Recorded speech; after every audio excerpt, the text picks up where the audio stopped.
started this a couple years ago. Just need some background on myself and like why I started. I played high school ball at Hinsdale South and Downville South in the west suburb of Gold. I moved around a lot, started in the city. I went to about 6 different elementary schools, went to 2 different high schools, almost 3 different high schools, moved to Joliet.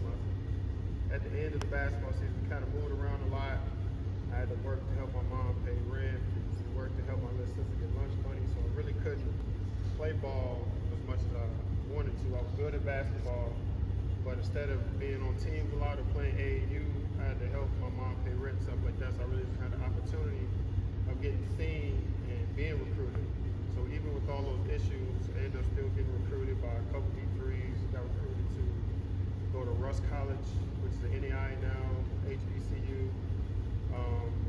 My mom didn't want me to go because she needed me to stay in Chicago to help out with the family and stay close, so I ended up going to Chicago State. Chicago State was a D1 at the time. I ended up trying to walk on twice, didn't make the team. I tried out at St. Xavier 103rd. Anybody know about St. Xavier? NAI is in Illinois. Tried out for D1 downstate, Illinois JUCO, then tried out for Olivet Nazarene. So I ended up just doing practice stuff with the women's team, been able to travel with them, going to Miami and things like that and working with them. Once I graduated, I just tried to be a student assistant coach at Chicago State. But like I said, with my family situation, I had to hurry up and get my own stuff and work to pay bills and stuff like that. So after that, I got into high school coaching. I got a degree in physical education, and I started coaching. And I started sending my players emails out. I would send emails out to local universities to get my players recruited. I got a young lady from Robeson. I got her recruited to a D2 JUCO in Iowa. She ended up not taking it, but one of the biggest recruits I had was a 6'9" kid, Jaquan Lawrence. He went to Perspectives, transferred to Bogan. Even though he was 6'9", played at a big-time school like Bogan at the time when Coach Goody was alive. He, I don't know if he had any JUCO offer, but he didn't have any university offer like D2, D1, and D3. I have an uncle right now. He's the athletic director at Lemoore Norton. Lemoore Norton is a D2 HBCU basketball school, but for those of you that don't know, there are D2 schools that get full scholarships, they get 10 scholarships, and some D2 schools that are more privatized, they only get a few scholarships. So Lemoore Norton is a privatized HBCU, they only get 3 scholarships. So they got to split 3 scholarships among 15 players. I sent Jaquan down there to my uncle, the head coach of the basketball team at the time, to go work out for Lemoore Norton. He ended up going to work out. He ended up getting freshman of the year. He went down and now he's playing overseas in the Netherlands. They end up, because Jaquan is best friends with a shooter from Bogan, he ended up going, another kid from Torrey, they got another guard from Hyde Park. So this small team in Memphis ended up having a starting 5 kids from Chicago. Then we also had a 6'11" kid, KP, who played at Diet. Diet closed down. He played at, I forget the next school, North Lawndale. He went to North Lawndale, dominated the kid. They ended up going to a high D1, Vanderbilt. He got recruited to Barton, D1 JUCO, got in trouble at Barton. Ended up getting recruited to Wyoming and DePaul. They didn't want to take him because he got in trouble at the D1 JUCO. So he went to Lemoore Norton. So they had 6'9" Jaquan Lawrence, 6'11" kid KP, and 4 other kids from Chicago. Playing on TV against Memphis on ESPN. They were wondering how did this small D2 JUCO, D2 university get 6 kids from Chicago, 6'11", 6'9", and they only got 3 scholarships. So I was one of the biggest reasons sending those kids from Chicago to Lemoore Norton. Now my uncle told me I should turn what I'm doing into a business, into recruiting. So he gave me how helping kids get recruited and turn it into a business, because a lot of people that do recruiting and scouting, they really only help, as some of you know, is like with who they invite. They try to only invite the All-Americans or the top players. They don't really invite everybody to the camps and to get recruited. So I was helping kids that really didn't have opportunities to get recruited. And just like KP, I was helping kids who were good, but maybe they got in trouble. Or kids like myself, maybe they had to take care of home and stuff like that, so they didn't really have the opportunity. They couldn't play much high school ball. So that's how I got started with recruiting and helping kids. So what I want to say to you guys, as far as helping yourself get recruited so you don't need a person like me, is you have to create a profile for yourself. I think everybody here, you need to start a YouTube page. Raise your hand if you have a YouTube page. So if you don't have a YouTube page, raise your hand. So I mean everybody, because everybody has to put your hands down. The reason you create a YouTube page is because it's free, right? You should put all your highlights, so if you get into your freshman year, they really can't reach out to you until the summer of your junior year, right? But you can start sending your own highlights and stuff out after your freshman year, so they can start inviting you to camps and get seen by coaches. Create freshman year, sophomore year, junior year, senior year. Also, you go to camp, you have these individualized workouts, games, you need to record everything. Does everybody understand that? It is very important that you record everything. If you have parents coming to see you play, you have girlfriends, boyfriend, whatever coming to see you play, have them record the games. Don't have anybody coming to see you play, go work out with a trainer if they're not recording. Do we all understand that? Take that video, upload it to YouTube, and create you a freshman year highlight of your basketball season, create you a freshman year a highlight of your AAU season, of your training, things like that. Because once you get to junior year, you don't want to say, well, I don't have my highlights. I do all this training, I go to all these camps, and I don't have no video of myself. When I first started, people don't really know who I am. I had to help so many kids get recruited who didn't have video. So I would have to do a workout with them, get the workout, send it out just to get them recruited, or go to a JUCO or have them go to a workout, get recruited. And now, what I did, I'll make videos. I may go see them play, I'll record, or whatever they do, record, and I make them a highlight. And even in 2024, there's still kids who sign up with me and they don't have any highlights.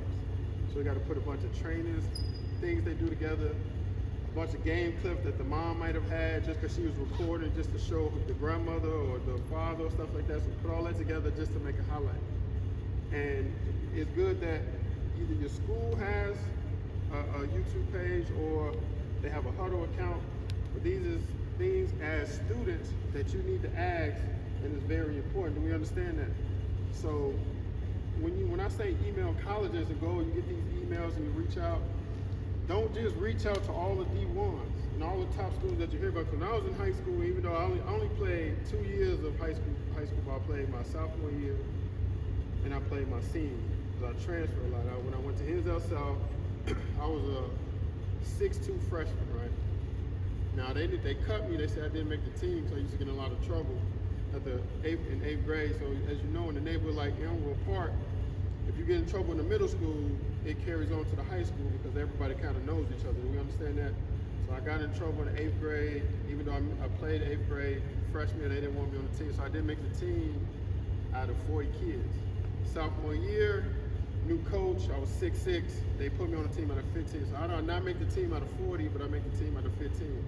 So, we go through these things in smaller towns. But what I'm saying is you reach out, don't just reach out to D1, because when I got to my senior year, I knew about Chicago State, I knew about Illinois State and things like that, but I didn't really know about Quincy. I really didn't know about St. Xavier, Olivet Nazarene until I got to college. So email every school in the state of Illinois. Does everybody understand that? Go online, you can Google it, because this is what I do. I email every university in the United States to help kids get recruited. I email D1s, I email D2s, I email D3s. There's 2 Christian leagues. There's NCCAA, I email those schools, and then there's the I believe the USCAA, right? Then there's now, as I'm getting bigger and I'm working with kids out of the country, there are colleges in Canada that recruit kids from the United States. So they save 2 or 3 scholarships and they recruit kids. Now I'm getting even bigger, come to find out there's schools in England that recruit kids from the United States. They may save 2 or 3 scholarships. What I want you guys to do, start off recruiting every school in Illinois. And the big thing about that, let's say if you get better and better, let's say you do get to that D1 talent. And maybe there's a Trinity Christian or Concordia Chicago, they reaching out to you freshman, sophomore year, you send out the video. You need to text back and call back every coach, sit up for me, every coach that reaches out to you. Do we all understand that? Don't ignore any coach. You need to speak and give respect to any coach that recruits you, whether it's basketball, whatever other sport you play. don't ignore a coach because they're at a JUCO. Maybe you got a 4.0, you got a 26 on the ACT. Like, I'm not going JUCO. But the JUCO coach is recruiting you, they need you. You need to respond and be respectful to every coach. There are a lot of kids that don't respond and they ignore coaches, maybe because it's D3 or D2, they think they're D1 or it's JUCO, they think they're better than going JUCO. But what I say is, if you get a coach reaching out to you sophomore, junior year, a lot of coaches move up within 2 to 3 years. I've been doing this recruitment thing almost 10 years, and in the last 2 years, there's been 2 D3 coaches who went up and now they're top assistants at a D1. Or let's say at a D1, you send out your emails, the head coach don't respond, the assistant coach don't respond, the top assistant, the recruiter coordinator don't respond, but the director of basketball operations got response to you. The video coordinator got response to you. The manager responds to you. And you're like, man, you the manager, why am I talking to you? But you don't understand that the director of basketball operations coach or the video coordinator, they move up to the recruiting coordinator within 2 to 3 years. Do you all understand this? So whoever reaches out to you or starts that communication, you build that communication, because that's what I had to do. I built communication with the basketball managers at the universities, the video coordinators, the director of basketball operations guys. And now these guys are top assistants. When I first wanted to be a coach, I went to the University of Iowa basketball camp 2 years in a row, right? When you go to camp, when you go to these camps, you go to these basketball camps, try to make sure it's a camp where there's going to be multiple college coaches there, not just, even if you go to one like at Quincy University, just the Quincy staff, that's fine, but try your best to go to a camp where there's going to be a lot of coaches from different universities. Do you understand this? When you go to this camp, don't just walk in and play basketball. Walk in and introduce yourself to every coach at the camp. Do we understand this? Make your name known. Don't wait for a scouting company to put your name out there. Don't wait for rivals to put your name out there. Illinois Hoop Prospects on Twitter. Don't wait for people to put your name out there. You put your name out there. When you walk into a camp, you put your stuff down just like how you go chop it up with your friends. Hey man, did you see Bad Boys and all this stuff like that? You see coaches sitting on the sideline, you let them tell you, well, I can't talk to you because it's not a recruiting time. If you see coach on the sideline, you see him at a camp, you walk yourself over there, hey coach, how you doing? This is my name. This is the high school that I play for. I would appreciate if you come check me out this season. Do we understand it? Because I'm telling you, because this is how I had to build my business into being a recruitment company when I can have the connections to get kids to get recruited. We had a big time, what is showcase?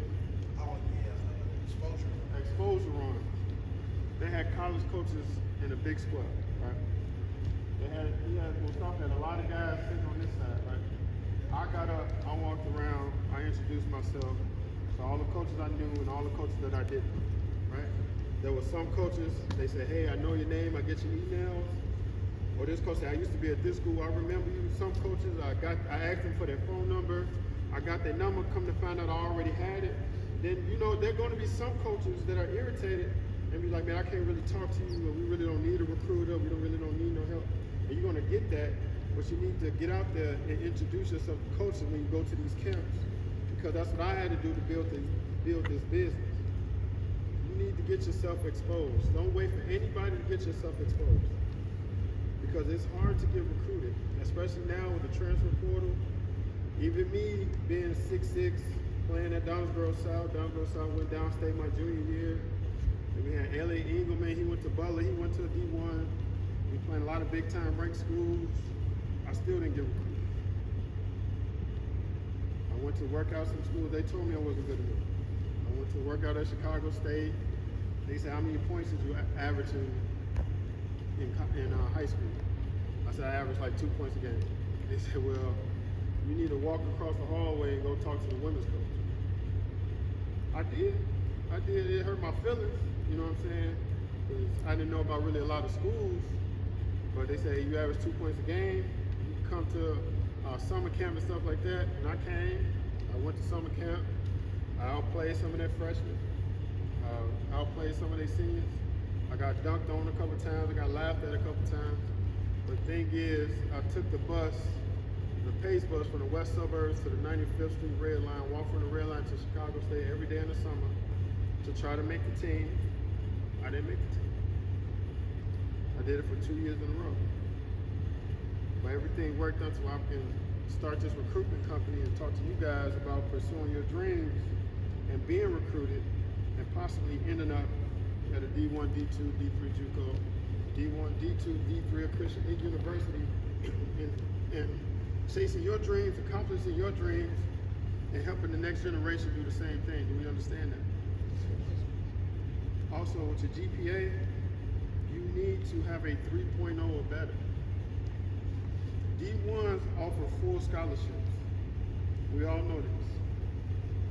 D2s, NEIs, these Christian schools, there are D2 universities and NEI universities that offer full scholarships, but a lot of them, D2s, you got the top D2s with a lot of money, they have 10 scholarships. You still got 15 players, they only got 10 scholarships.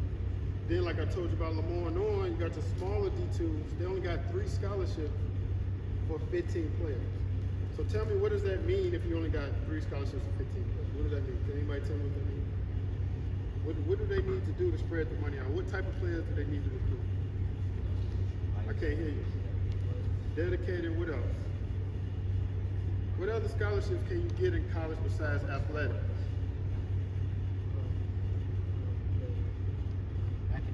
Academic, you said it as well. Academic, right? So the morning on costs $18,000 to go, right? The basketball coach can only give out $3,000 in basketball money, so that leaves $15,000 more. The school itself gives out $12,000 in academic money, so they give out more academic money than they do athletic money, right? So that's 15. You got $3,000 left over. That means also they probably need to recruit kids that can either pay the rest of that money, that $3,000, or they need to recruit kids that get a Pell Grant. Does everybody understand what the Pell Grant is? Does everybody know what the Pell Grant is? Does everybody know what the MAP grant is? So you get your financial aid, your senior year, you apply for financial aid. Because you live in the state of Illinois, most of you all will qualify for a MAP grant, right? For the Pell Grant, you only qualify for a Pell Grant if your family makes less than $40,000. So if one of your parents makes more than that, and combined they make more than that, you will not get a Pell Grant. You probably get a MAP grant just because you're from the state of Illinois. If your parents together or by themselves make over $40,000 or $50,000, you will not get a Pell Grant. Does everybody understand that? So what that leaves is academic money. And academic scholarships start at 3.0 or better. So you need to make sure you are doing your job in the classroom. A's and B's, your toughest class, maybe get a low B or a high C, but you need A's and B's to go to sports. Because you gotta play this game of stacking scholarships. D2s, NEIs, they want to stack scholarships. All right. Now you can do the best you can on tests, but what you can control is going home and doing your homework. You might not do that well on the ACT, the SAT, but every day if you do your homework, do the best you can on these school tests and stuff like that, you control what you do in the classroom on a daily basis, and you can control your attendance. Now if you're sick or whatever, that's one thing, but you email the teacher, you turn in your late work, and things like that. But academic scholarships start at a 3.0 or better. Does everybody understand it? Does everybody know? How many people have a 3.0? Do you know? Does everybody know their GPA? Does anybody keep up with their GPA? It is important that you keep up with your GPA because some universities are going to take your GPA from your core classes and your non-core classes. Do we know what core classes are? What is a core class? Math, science, social studies. What is a non-core class?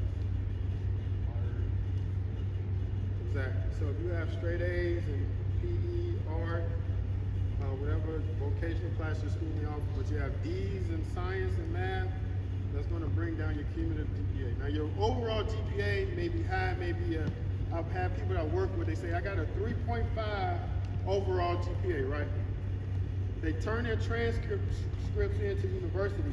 The university come back and say you got a 2.3 because they got D's and F's in math, science, and history. Now the same thing at a university, you have your core classes. You have to have 6, 3, and 3. I believe you have to have at least 6 credits in math, 3 in science, and 3 in English. So you have to have those in order to graduate. You have to have so many math classes, you have to have so many English classes, you have to have so many science classes in order to transfer, in order to leave JUCO. In the state of Illinois, how many credits? Do we all know what credits are? The credits are what you get at a university, right? How many credits do you need to graduate junior college in the state of Illinois? Huh? You get 24 credits per year. You get up to 24. You need 24 per year to move to the next year, right? So that's freshman year, that's 1. Usually spend 2 years in JUCO. Maybe 3 if you're redshirt. You can transfer with 48 credits, right? You can transfer with 48 credits. Now, if you are a qualifier, what does it mean to be a qualifier? Huh?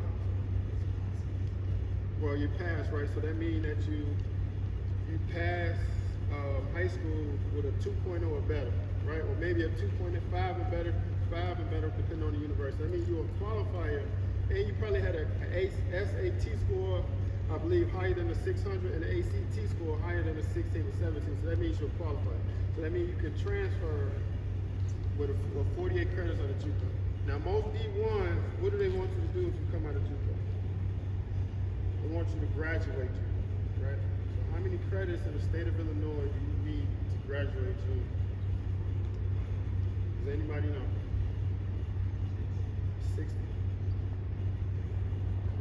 Go to JUCO in the state of Illinois, you need about 60 credits to graduate JUCO to try to go to a Division I school. 48 if you're qualified, you passed, you're more than likely going to have to graduate. To go D1, you're going to need 60 credits. 48, you can still go D2, NAI, or Christian League. Does everybody understand that? Now, if you go to, I don't know about, but a lot of kids from Illinois go to Michigan, right? A lot of kids from Illinois go to Michigan. You need about 62 to 64 credits to graduate a Michigan JUCO. Besides the state of Illinois, the next 2 states in the Midwest with the biggest JUCO conferences, no matter what sport, Iowa will be football, right? Basketball will be Iowa, Illinois, and Michigan. Baseball, if you play baseball, will be Michigan. Michigan has about 18 to 24 JUCOs. They play basketball, they're huge in baseball, things like that. So even if you're a baseball player, you play basketball now, baseball is your major sport, and you decide to go JUCO, more than likely you're going to be either Illinois, Iowa, or Michigan. And if you go to JUCO in Michigan, you're going to need about 64 credits to graduate and go to a D1. In Illinois, it's about 60 to 62, but most likely it's 60. Do we all understand that? So it's very important that you know these things. And when you go home today, not just the state of Illinois, once you finish the state of Illinois, you email all the coaches, you email your profile no matter what sport it's in. Whatever the state of Illinois, you look on the map on Google, whatever state touches Illinois, start working on those schools as well. A lot of the smaller states, like Wyoming, they give in-state tuition to all the states that touch that state as well. So you could possibly, if a school is on the border, like a school that's right on the border of Illinois and Indiana, you email all the schools in Indiana, you may be able to get in-state tuition at a school that's right on the border between Illinois and Indiana. What's the first thing y'all need to do when y'all get home today? Huh? Create a YouTube channel. When y'all get home today, the first thing you need to do is create a YouTube channel. How many of you all have an email address? How many of you all have an email address that has a professional name? Not no Lud King 24, stuff like that. Your email address should not be your video game tag.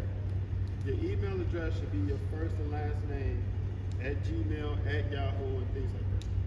You don't want to be emailing coaches and you got one something that's like I shot him down 26 or something like that. Create a professional email address. Do we all understand that? It can be either your first and last name or your first initial last name and email address, or it could be just your initials and maybe just like 001 or something like that. But it's better if you have your name. Mine is N. Swartz Jr. My name is Nathaniel Swartz Jr. Mine is my first initial, last name. I'm a junior, I got JR. All right? What's your name? Isaiah what? Midwell? So you could be IsaiahMid@yahoo.com. You don't want to put your whole name. You put either your first name and half your last name, or your first initial and just your last name. But everybody needs to have a professional email address. Do you all understand it? How many of you all have a professional voicemail on your phone? Whether they call and it's just an automated, it's just saying the number, or you say, hey, this is Nathaniel Swartz Jr., thanks for calling, please call me back. You need to have a professional voicemail. Not no hello, hello? You thought you called this number, you thought you got me, I'm not here, bye. Something like that. You need to have a professional voicemail. Do you understand that? You get home today, you need to start a YouTube page. Get home today, you need to change your email address. If it's similar to your video game tag, you need to have a professional email address. You need to change your voicemail. So when somebody calls you and they don't get you, it's just your phone number. Or they call you with just a small greeting. Thanks for calling. This is Nathaniel Swartz Jr., this and that. And that's it, man. That's one of the best things you can do. So you look professional. How many of you all have a Twitter? Y'all go home today, start a YouTube account, start a Twitter account. Once you get your highlights together, put your highlights at the top of your Twitter page.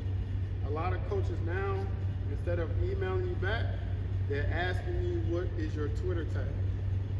And they're gonna follow you on Twitter, they're gonna check out your social media, start a Twitter. If you have an Instagram and a Facebook, make sure everything that you post on there is professional as possible. I haven't really gotten into the Twitch thing, the video game stuff, but if anything that you post is inappropriate on your Twitch, and anywhere that you post is inappropriate, that's attached to your name, make sure it's as professional as possible, because there are a lot of basketball players, more and more, losing scholarships because they're posting inappropriate things on their social media. All right? Even if it's stuff going on, like with the overseas stuff, with the war and stuff like that, your personal thoughts. When you get to school and you talk amongst your family, you talk about those things. But those stuff posted on social media to talk about it, you can't do that, because not just you getting recruited for a sport, once you start having a job, they're going to look at your social media. They're going to look at your email, they're going to listen to your voicemail. They're looking at your social media. They're starting to hire people specifically to look at social media. When I was a student assistant at Chicago State, my job was to get those tapes that people send out, or the highlights I'm telling y'all to send out, and to look through them. Now they're hiring coaches to specifically look through people's social media. Once you start working, or if you play overseas or whatever like that, once you start working after that, they're going to look at your social media. They're not just going to look at this year, they're going to look at the past 2 to 3, maybe 5 years of your social media. So start today, if you're a freshman, sophomore, junior, senior, start today, making sure everything that you post is appropriate. Do we all understand that? People arguing about this and stuff on Facebook, you don't need to comment. Talk about what you need to talk about at school, talk about what you need to talk about at home, talk about what you need to talk about on the phone. But stay away from posting inappropriate things and your views on social media. Do we all understand that? If anything, you can message somebody on Instant Messenger and have your conversations and stuff like that, but it don't need to be publicly posted. All right? Thank y'all for y'all time. It was nice meeting you guys. Thank you so much.